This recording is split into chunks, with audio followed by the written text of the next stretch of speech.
Hello friends आज का जो विषय है वो बहुत ज़्यादा महत्वपूर्ण है।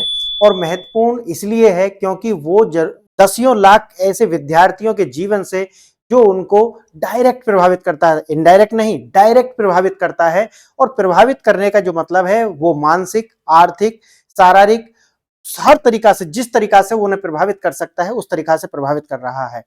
और वो मुद्दा है जो कि मैं बहुत कई साल से, मतलब आप समझ के चले कि 4-5 साल से मेरे मन में भी एक कुंठा थी कि यार ऐसा ये लोग कर कैसे पा रहे हैं। और बड़ा एक हंसी का विषय था, बार बार रिजल्ट आते हैं और हम बार बार बात करते हैं कि देखो ये कोचिंग सेंटर वाला भी यही एड छाप रहा है और ये कोचिंग सेंटर वाला ये भी इन्हीं बंदों का जो एड है वो निकाल रहा है। आप मान के चले ऊपर के 80-85 लोग ऐसे हैं जो सबके ही आपको बोर्ड पे दिख जाएंगे। जो बोर्ड होते हैं जो बाहर एडवर्टाइजमेंट के लिए निकाले जाते हैं या जो न्यूज़पेपर में ऐड दिए जाते हैं, लगभग लगभग वही बंदे आपको हर किसी के ऐड में दिख जाएंगे। ऐसा संभव कैसे है कि एक व्यक्ति 30 जगह और 30 कोचिंग से पढ़ा होगा या उसने 30 जगह से कोचिंग से 30 ऐसे कोचिंग से मदद ली होगी, डायरेक्ट या इनडायरेक्ट? ऐसा पॉसिबल नहीं है। हम एक देख सकते हैं, 2 या 3, मैक्सिमम 3 से 4 कोचिंग ऐसे हो सकते हैं जहां से कोई भी अभ्यर्थी डायरेक्ट या इनडायरेक्ट रूप से मदद ले सकता है। कहीं से वो हो सकता है कि टेस्ट सीरीज ले लिया हो, कहीं से उसने मेंस का टेस्ट सीरीज लगाया हो, लेकिन ये संभव नहीं है कि वो 30 कोचिंग सेंटर से डायरेक्ट और इनडायरेक्ट तरीका से जुड़ा हो और 30 कोचिंग सेंटर्स की उसकी सफलता में भागीदारी हो। आप समझे इसे। अब यही एक न्यूज है जो पिछले 2-3 दिन से आप ये देखेंगे, टाइम्स ऑफ इंडिया हो या जितने भी भारत के जो लीडिंग न्यूज़पेपर हैं, वहां पर आपको एक जो न्यूज है वो देखने के लिए मिलेगी कि जो CCPA proving the 20 IAS coaching centres from the misleading ads, unfair trade practices. आप इसे देखो, क्या है ये? जो CCPA है वो भारत का PA है, वो है central consumer protection authority. Central consumer protection authority यानी कि जो उपभोक्ता हैं उनके हितों को सुरक्षित रखने के लिए एक एजेंसी है। और 2019 का एक एक्ट है जो जिसके द्वारा इसको बनाया गया था। तो ये CCPA उसने ये प्रूव किया है, उन्होंने ये जांच की और उसमें ये पाया कि 20 भारत के ऐसे कोचिंग सेंटर्स हैं, 20। और ये कोई 20 कोचिंग सेंटर ऐसा नहीं है, लगभग आप मान के चलें कि जो 90% स्टूडेंट हैं जो तैयारी करते हैं UPSC की, वो इनके इर्द गिर्द घूमते हैं। आप समझें। और ये क्या करते हैं कि इनमें पाया है कि अनफेयर ट्रेड प्रैक्टिसेस ये करते हुए पाए गए हैं। और इनके ऊपर अब इन्होंने क्या है कि कुछ पे तो फाइन लगाया है। अब मैं आपको दिखाऊं, इसमें कुछ को तो फाइन लगाया है इसमें। और इनके नाम आप जरूर देखें, India's consumer protection regulator CCPA is investigating 20 IAS coaching centers for alleged misleading advertisement and unfair trade practices. The centers are the accused of the using toppers and successful candidates' name and pictures to influence the prospective aspirants. 4 centers have already been fined 1 lakh each. यानी कि चारों पर तो 4 ऐसे coaching centre है जिन पर उन्होंने direct जो है फाइन लगा दिया है 1-1 लाख रुपए का। लेकिन कुछ की जो है अभी जांच है, इसमें आप बहुत लीडिंग जो है वो भी देखेंगे, इन पे तो लगा दिया। जैसे राउस IAS स्टडी सेंटर है, ये जो चहल एकेडमी है, इकरा IAS, वो ओझा साहब है कोई, उनका है ये, ठीक है, IAS बाबा। ये जो ऐसे कोचिंग सेंटर हैं इन पर 1 लाख रुपए का ये वो भी जुर्माना भी लगा है। अब आप ये देखेंगे, अब देखो 20 का नाम आप इसमें देख सकते हैं, Khan study circle, APTI plus IAS, Shankar IAS, Shriram IAS, Byju's IAS, Unacademy, next IAS, दृष्टि। मतलब आप मान के चले कि जितने लोग भारत के अंदर UPSC की तैयारी करते हैं, जितने भी लोग UPSC की तैयारी भारत के अंदर करते हैं, आप ये मान के चलें कि लगभग 90% से अबोव, इससे ज्यादा जो लोग हैं वो इन्हीं के इर्द गिर्द घूमते हैं। आप समझे इसे। अब दिक्कत ये है कि इन लोगों ने, आप पूरा न्यूज़पेपर में आप इसे डालेंगे, गूगल से आप इसे सर्च करेंगे तो ये आ जाएगा, इसे जरूर पढ़ना चाहिए। लेकिन ये ठीक है भाई, ये वो लोग हैं, जैसा कि मैं हमेशा कहता रहा हूं, ये वो लोग हैं जो एथिक्स के सिलेबस भी देखते हैं। आप समझे इस बात को। ये वो लोग हैं जो एथिक्स पढ़ाते हैं, एथिक्स का सिलेबस देखते हैं। और UPSC का जो चौथा पेपर है, जनरल स्टडी GS का जो चौथा पेपर है, एथिक्स एंड एप्टीट्यूड, उसका कोचिंग कराते हैं। और आप समझें, ये 20 ऐसे कोचिंग सेंटर्स हैं जो इसमें अनफेयर ट्रेड प्रैक्टिसेस में पाए गए हैं। अब आप कहेंगे कि सर ठीक है, ये पाए गए हैं, इससे ठीक है भाई, इनका अनफेयर है, हमें इससे क्या है। इससे ये है कि ये लोग क्या करते हैं कि मानो जो शुरू के 100 लोग हैं, 100 लोग जो हैं, उनकी पिक्चर्स ये क्या करेंगे, अपने जो साइनिंग बोर्ड हैं या जो न्यूज़पेपर ऐड हैं, पंपलेट हैं, वहां पर लगाएंगे। अब जो लोग भोले भाले हैं, जो लोग इससे जुड़े हुए नहीं हैं, अचानक से वो भी देखते हैं कि भाई अरे ये टॉपर है यार, इसका एजुकेशन बैकग्राउंड ये है, अब तो सब नेट पे है, तो वो भी कहते हैं यार हम भी तैयारी करेंगे। और वो क्या है कि वो इनके ऐसे शिकार है, मैं इन्हें शिकार कहूंगा कि ऐसे इनके शिकार हैं जो आसानी से इनके चक्कर में आ जाएंगे। लेकिन अब क्योंकि कोई भी ऐसा इनके पास या सिस्टम है नहीं कि जहां पर ये हो सकता हो कि भाई कोई एस्पायरेंट आया है, उसकी काउंसलिंग हो, उसका एप्टीट्यूड चेक किया जाए, उसका एप्टीट्यूड चेक होने के बाद में ही उसे कोचिंग दी जाए, ऐसा तो कुछ नहीं है। ये आएंगे, लाखों की फीस भरेंगे और तैयारी शुरू कर देंगे, और उसके बाद शुरू होता है फेल फेल और फेल का जो एक सर्कल है वो शुरू हो जाएगा। लेकिन जैसा कि आप देखते होंगे कि मेरे ने बहुत सारी इस पर वीडियो बनाई हुई है कि आखिर एक बंदा जो है, जो चाहे तो रूरल बैकग्राउंड से आता हो, चाहे वो अर्बन बैकग्राउंड से आता हो, वो आईएएस बनेगा कैसे, उसके स्टेप बाय स्टेप क्या है ये। लेकिन ये लोग क्या कर रहे हैं, उन लोगों को मिसलीड कर रहे हैं, एडवर्टाइजमेंट दिखा रहे हैं और अपने जो सिलेबस है उन्हें बेचने में लगे हुए हैं। इन्हें किसी की लाइफ से, इसने किसी की लाइफ से कोई मतलब ही नहीं है।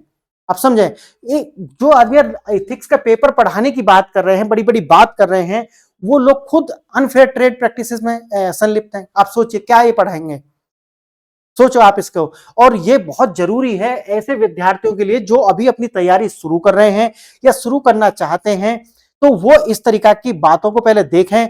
और ये जो आप तैयारी करना चाहते हैं और वास्तव में आपको तैयारी कैसे करनी चाहिए, ये आप इस चैनल पर यूपीएससी विद प्रताप, आप इसमें सारे के सारे everything now about UPSC series है, इसी पर आप उसे देख करके तैयारी शुरू करें। आईएएस की तैयारी कोई कोचिंग वाला नहीं कराएगा, लेकिन हमारा जो मन है ना, वो हम पे इतना हावी है, वो लगता है उसे कि यार मैं कोचिंग ले लूंगा तो मैं आईएएस बन जाऊंगा, मैं ये कर लूंगा, मैं उस सर से पढ़ लूंगा, फलाने सर से पढ़ लूंगा तो मैं आईएएस बन जाऊंगा। ये बहुत बड़ा छलावा है और ये आपकी जिंदगी को एक ऐसे विशियस साइकिल में डाल देता है कि जो आपकी 10 साल से 6 साल, ये तो जनरल की मैं बता रहा हूं कि 7 साल 8 साल भी लगा देते हैं। तो फ्रेंड्स, ये जो विषय है ये बहुत सारे लोगों की लाइफ से जुड़ा हुआ विषय है और इसे गंभीरता से लेने की आवश्यकता है। सिर्फ आपको ही नहीं, सरकार को भी लेने की आवश्यकता है और इस पर एक कठोर कार्रवाई होनी चाहिए। ये मैं पिछले 4-5 साल से मैं इसे फील कर रहा था कि ऐसा संभव कैसे है कि ये सब चल रहा है। और जो लोग हैं, जो भोले भाले लोगों ने नहीं पता ना उस चीज का, एक बार फीस जमा होने के बाद तो आपको कुछ हो नहीं सकता, अब आप जाइए अपना, ठीक है। लेकिन अब हमारा जो मुख्य विषय है वो ये है कि इसके पीछे कारण क्या है, इसके पीछे के कारण क्या है कि आखिर ये सब कुछ जो चल रहा है वो कैसे सक्सेसफुल है। पीछे ही आप देखे होंगे, अब तक तो लोगों ने बहुत कुछ कर चुके हैं इसमें, ये कैसे सक्सेसफुल है, ये चल क्यों रहा है। तो इस पर मैंने जैसा कि आपको बताया है, अब हम इस पर डिस्कशन करेंगे आखिर ये सब कुछ चल कैसे रहा है। तो यहां पर ये जो चलने का जो पहला सबसे महत्वपूर्ण कारण है वो है एक स्ट्रॉन्ग लॉ का ना होना, यानी कि कठोर कानून की आवश्यकता है। इस पर बहुत कठोर कानून होना चाहिए इसके, क्योंकि ये किसी की जिंदगी का सवाल है। अगर वो इसमें फंस गया तो आईएएस तो क्या बनेगा, 6-7 साल अपनी और जिंदगी की खराब कर देगा। तो एक तो कठोर कानून का अभाव इस पे है, तो एक तो कानून बहुत कठोर होना चाहिए जिसमें शारीरिक दंड बहुत कठोर होने चाहिए, तब ये इस पे होगा। तो पहला जैसा एक लॉ होना चाहिए और एग्जीक्यूशन भी उसका स्ट्रॉन्ग ही होना चाहिए, जैसा कि आपको पता है। एक है इसका क्यों ये आगे बढ़ रहा है, एक है टिपिकल इंडियन जो माइंड सेट है वो इसके पीछे बहुत जिम्मेवार है। जैसे ठीक है चलता है, चलने दो। और एक जो जैसा आपने देखा है कि भाई किसी ने ऐड दिया और वो ऐड देने के बाद में हम जांचते परखते नहीं है, कुछ भी जांचते परखते कुछ नहीं है, हम उसका एडमिशन ले लेंगे। मैं पिछले 6 महीना से तो इस चैनल पे आपको कितना बार जागरूक मैंने किया है कि भाई ये सब क्या चल रहा है और मैं इस चैनल पर ये सब कुछ करा रहा हूं। अगर आप यहां से एक बार पॉलिटी पढ़ लेंगे, एक बार ज्योग्राफी यहां से पढ़ लेंगे, तो आपको भाई पढ़ना तो सब आप ही को है।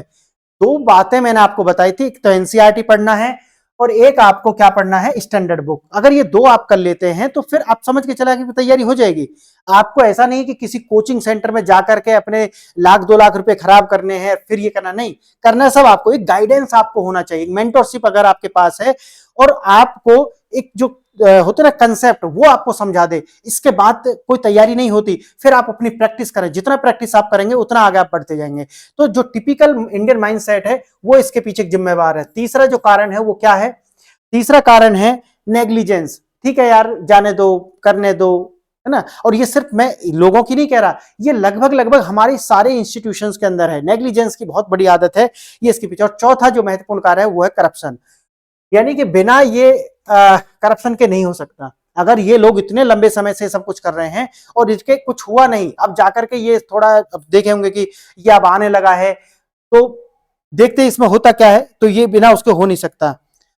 फिर है कि क्या हम लोग भी जिम्मेवार हैं एज ए एस्पायरेंट, जो हम विद्यार्थी हैं, क्या हम भी जिम्मेवार हैं? बिल्कुल, जैसा कि मैंने आपको बताया है कि हमारी जो मानसिकता है वो ये है कि जब तक हम 1 लाख 2 लाख की कोचिंग में इन्वेस्ट नहीं करेंगे तब तक तैयारी हो नहीं सकती, जो कि इससे आपको बाहर निकलना है। मैंने आपको इसी चैनल पे इतने अच्छे से बताया है कि अगर आप 3 काम कर लेते हैं। पहला, आप एनसीईआरटी, जो कि मैं कराने में आपकी मदद करूंगा। आप देख रहे होंगे कि कितना व्यूअरशिप है, कितना आपने सपोर्ट किया है। तो जब आप सपोर्ट नहीं करेंगे तो मैं उस तरीका से नहीं ले सकता ना इनिशिएटिव। अगर आप सपोर्ट करेंगे तभी हम आगे इनिशिएटिव लेंगे। बाकी तो चलता है वही है कि ठीक है भाई, जैसा आप गाएंगे वैसा हम बजाएंगे। काम तो करना है, काम करते रहेंगे, आपके लिए काम करना है। और वो मैंने जैसे कि आपको बताया कि यूपीएससी के हिंदी माध्यम के एस्पिरेंट है, गति आगे पीछे हो सकती है, कम नीचे ज्यादा कम हो सकती है, लेकिन काम जारी रहने वाला है। और फिर मैंने आपको बताया था कि आपको स्टैंडर्ड बुक पढ़ना है और उसके बाद में आपको प्रैक्टिस करना है। ये अगर आप काम करते हैं तो इससे ज्यादा आपको जाकर के कोचिंग की आवश्यकता नहीं पड़ेगी। तो हम इसमें जिम्मेवार हैं। जैसा कि मैंने आपको बताया कि हम समझते नहीं है, हम सोचते हैं कि नहीं यार ये सर अच्छे हैं, ये अच्छा है, वो अच्छा है। करना आप ही को है। अंत में याद इस बात को सुन लेना, आप करना आपको ही है। अगर आपको करना है तो इन लोगों पर थोड़ा ध्यान दें और अपने जो पैसे को और अपनी समय को, अपनी जिंदगी को, क्योंकि ठीक है भाई सरकार लड़ेगी और जो कानून है वो अपना कार्य करेगा, लेकिन आपकी भी तो कोई जिम्मेवारी है ना। तो वो आपको खुद निभानी पड़ेगी, उसमें कोई आपका सहयोग नहीं करने वाला। अब क्या करना चाहिए? वही है कि भाई अवेयरनेस, जैसा कि मैं हर लेक्चर में कहता हूं कि भाई आपको जागरूक होना है। ठीक है, एक लेवल है कि ठीक है भाई, क्या है कि जब हमें जरूरत होती है तो उस समय हमें लगता है कहीं से भी पूरी हो जाए, लेकिन वो जरूरत वहां से पूरी होती नहीं है। आपको लगता है पैसे दे दिया आपने, कोचिंग आप ले रहे हैं आप, लेकिन एक समय के बाद में आपका मोह भंग हो जाएगा कि नहीं यार, यहां से भी कुछ होने वाला है नहीं। तो ये भी आपको ध्यान रखना है। जागरूकता बहुत जरूरी है। आपको क्या करना है? जागरूकता, जागरूकता आपके अंदर होनी चाहिए। अगर जागरूकता आपके अंदर है तो आप इस तरीका के जो ये फ्रॉड हैं इनसे आप बच पाएंगे। और जो ये ऐड आते हैं, और क्या करना है, जैसे कि जागरूकता में, जागरूकता के साथ साथ आपको क्या करना है कि जब भी आपके मन में आएगा कि मैं यूपीएससी की तैयारी करूं, तो काउंसलिंग जरूर कराएं अपनी। एक बार काउंसलिंग कराएं कि भाई किस तरीका का आपका एप्टीट्यूड है, आप कर पाएंगे या नहीं कर पाएंगे। अगर आप सीरियस होकर के लगना चाहते हैं, 2 या 2.5 साल अपने लगाना चाहते हैं, तो पहले एक बार काउंसलिंग जरूर कर लें इस बात की कि भाई पेपर कैसे हैं, पेपर कैसे हैं, उन्हें देखें कि आपके रेंज में है या नहीं, आप कर पा रहे हैं नहीं आप कर पा रहे हैं। कुछ दिन तैयारी करें, फिर कुछ क्वेश्चंस देखें जो मैंने ऑलरेडी इस चैनल पर बताया है। आप जाकर के एवरीथिंग नाउ अबाउट यूपीएससी पूरी सीरीज आप देखेंगे तो आपको रास्ता मिल जाएगा। नहीं तो यही होना है कि ये बार बार न्यूज में आता रहेगा, ये लोग अपने काम पर लगे रहेंगे। ये मानने वाले हैं नहीं, क्योंकि जब आपको ये करने से पहले मिलते हो 1 लाख और बाद में आपका 1000 रुपए में ये हो जाता हो, तो फिर आप करेंगे वो काम, बंद नहीं करेंगे। यानी कि प्रॉफिट का ही सौदा है कुल मिलाकर। क्या हमारी काउंसलिंग होनी चाहिए? जैसे कि मैंने आपको बताया, काउंसलिंग जरूर कराएं अपनी। प्रश्न आप भी देखें, अपना अपना जो पैसा है और अपनी जो समय है उसका सबसे पहले आपको ध्यान रखना है। जरूरत है, ये बात मानने की है कि भी आपको जरूरत है, लेकिन इस तरीके के जो गुरु घंटाल हैं उनसे बचने की आवश्यकता है। जो लोग शिकार की तलाश में ना, शिकार मत बने किसी का। अगर आप में इतनी भी अकल नहीं है तो आईएएस तो क्या बनेंगे? लोग जो आईएएस बन रहे हैं ना, आप समझे, जो लोग आईएएस बन रहे हैं वो ऐसा नहीं कोचिंग से आईएएस बन रहे हैं। मैं ऑलरेडी 50 बार पहले भी इसको चैनल पे बता चुका हूं, हर लेक्चर में मैं बताता था पहले भी आपको, और मैं आपको फिर बता रहा हूं। आपको खुद से करना पड़ेगा। जिनकी बेहतरीन एजुकेशन हुई है वो लोग हमेशा एज पे रहेंगे, वो आगे रहेंगे आपसे। ये बात ध्यान रखें आप, ठीक है। तो फ्रेंड्स, कुल मिलाकर के ये जो न्यूज थी बहुत महत्वपूर्ण न्यूज थी, जो कि मेरे मन में बहुत दिन से, ऐसे कई साल से मेरे मन में था कि यार ऐसा हो कैसा रहा है। उसका न्यूज आया और मुझे ऐसा लगा कि नहीं, इसको डिस्कशन करना चाहिए आपके साथ में। हो सकता हो जितने लोग जागरूक हो जाएं उससे बेहतर है। इससे इससे ज्यादा क्या होगा कि हम अगर इस चैनल से 1000 लोगों की भी जो जिंदगी है उसे जागरूक कर पाए, उसको फंसने से बचा पाए, तो बेहतर होगा। मेरी अपनी एक जिम्मेवारी थी सेल्फ रिस्पॉन्सिबिलिटी वो मैंने अपना पूरा कर दिया। आप अपना इसे जरूर देखें और इस लेक्चर्स को शेयर करें दूसरे के साथ में। जागरूकता बहुत महत्वपूर्ण है, याद रखना इस बात को। सिर्फ यही नहीं, आगे भी लाइफ में जागरूकता बहुत महत्वपूर्ण है। अपना आपको जागरूक करें, अपने मित्रों को जागरूक करें और जागरूक रहें हमेशा, ठीक है। और बाकी ठीक है, कानून अपना कार्य करेगा, वो करता रहेगा, लेकिन जितने भी नए मैंने नाम बताए, ये न्यूज आप भी पढ़ना। 20 कोचिंग सेंटर हैं, 90% से ज्यादा लोग इसके इर्द गिर्द तैयारी करते हैं, इनको पैसा देते हैं और फिर आते हैं कि भाई हम भी फंस गए और हम भी फंस गए, इस टाइप से। तो फ्रेंड्स, इस चैनल को लाइक शेयर और सब्सक्राइब करें। इस चैनल से अगर आप जुड़ेंगे तो लगातार मैं एक दिन में 2-2 लेक्चर्स भी लेकर के आऊंगा, अगर आप इसे सपोर्ट करेंगे। और अगर जैसा है तो फिर चल रहा है। अगर आप चाहते हैं कि नहीं सर आप इसे फिर दोबारा से धूमधाम से इसे शुरू करें, तो मैं करने के लिए तैयार हूं, लेकिन आपको ये चैनल अपने मित्रों के साथ और जो लोग हिंदी मीडियम के हैं उनके साथ शेयर करना पड़ेगा। ओके, अगर आप ये करते हैं तो हम तैयार हैं दोबारा से। तो आपने ये वीडियो यहां तक देखा, इसके लिए बहुत बहुत धन्यवाद। नमस्कार।